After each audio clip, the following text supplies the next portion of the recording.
2 anni e mezzo di lavori costati 40 milioni di euro. Oggi la parola fine è una delle opere più attese nel Vicentino, il bacino di laminazione di Caldogno lungo il torrente Timonchio, proprio quel territorio che il 1° novembre 2010 venne messo in ginocchio dalla furia di acqua e fango che non risparmiò abitazioni e attività causando la morte di un uomo.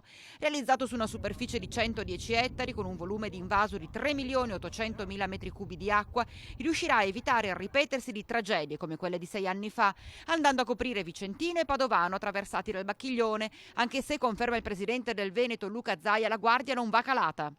Resta la preoccupazione degli argini, comunque a livello regionale. Sì, dice bene, noi abbiamo avuto 32 sfondamenti arginali nel 2010. Il tema degli argini, che sono chilometri e chilometri di argini, è un tema che noi abbiamo affrontato, stiamo affrontando, ma hanno bisogno di diaframmature, c'è bisogno di pulizia degli alvei, di escavazioni, di abbattimento di piante e anche di vivere meno come parchi gli alvei dei fiumi, perché parchi non sono. Il futuro di quest'area? Il futuro è un futuro agricolo. Oggi ho invitato un agricoltore che negli anni 50 arava con quel trattore e quindi è tornato oggi con questa rievocazione. È un'area che io spero non si riempia mai con 4 milioni di metri cubi d'acqua e resti agli agricoltori per l'agricoltura. Non è un esproprio perché sono ancora proprietari, però c'è una servitù. Nel momento in cui serviranno quei 2 o 3 giorni di invaso arriva l'acqua.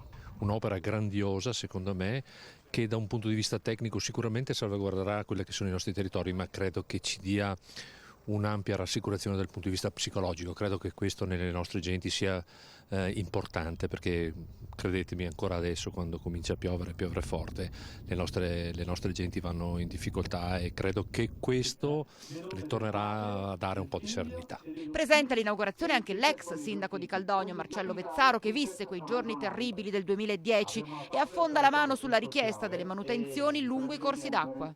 Per quanto riguarda la manutenzione ordinaria degli argini, ancora dobbiamo fare qualcosa di più. Bisogna trovare i fondi per dare la possibilità ai geni civili e ai consorzi di tenere molto più controllati gli argini, perché poi sono quelli che danno la sicurezza.